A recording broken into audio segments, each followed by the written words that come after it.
افریقل انجمن دوکی کتی آفرتن کردستانی رنشنه که یاسایی ام انجام بدیم به هندکو او آفرتن گل مکارت کنو ناف جواکی دا کنتاکل گل آفرتان هی آشنای وان یاسا بن افت کو ما في وان دست برد کم تایبجی یاسا باری کساتی دا روشن بیریه که یاسایی دفعه هبیتن.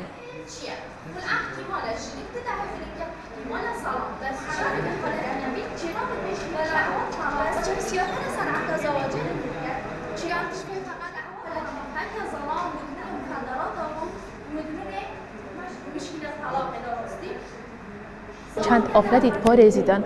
جلای بک اینانا خزانی و جلای جک جدابونه و جلای پاراس نازاروکی و جلای هنده و کو آفرت در بیدا چا کارت کردن در بی مالا خدا که هیچ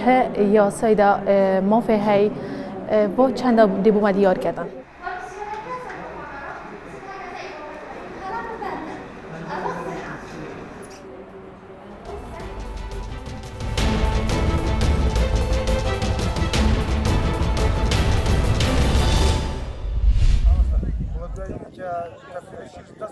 الرحمن الرحيم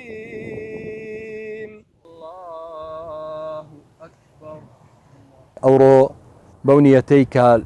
لە مێژە بارانمان بۆ نەباریوە و داوا لە خوای متعال بکەین کە بارانێکی بە ڕەحمەتمان بۆ ببارێ بە تێگڕای خەڵکی بە شەڕەف و دیندۆستی شنۆیە و هاتووینە بۆ ئەو شوێنە خۆشەیە بۆی کە نۆژە بارانە بکەین و کە کردیشمان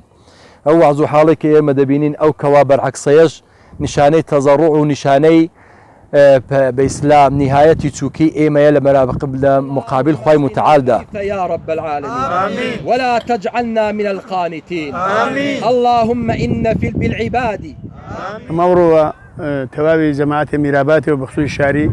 لەگەڵ مامەساتی نیە بۆی کە من نوێژە بارانە بکەین من خدای گەورە دەپارڕینەوە بۆ خاتی ماڵی بێتی بۆ خاتی مەرخەتی پێغەمبەری صلی الله علیه وسلم بارانێکی بە ڕەحمەت بەسەر ئەو حەرز و حەرزێدا ببارێنێ بۆ ئەوەی کە بتوانین لەو بەڵایە و لەو شکە ساڵی محفوظ بین و خدایە ئەمە لە تو دەپارڕینەوە هەرە تو ئەرحەمە ڕاحمینی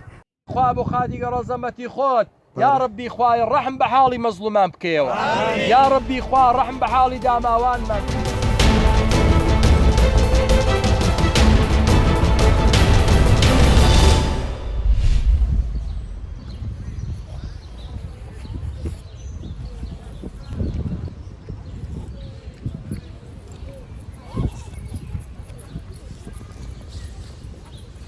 La exposición anunciada en Instagram y me gustó mucho el enfoque, ¿no? Porque no es una exposición más solo del drama que hemos vivido, sino que la idea era saldremos adelante. Entonces, bueno, ha sido un año, está siendo muy difícil, pues desde lo que ha sido en términos de soledad, también en términos de aburrimiento, ¿no? Ves a los niños que ya no saben qué hacer ni que pues se suben como por las paredes.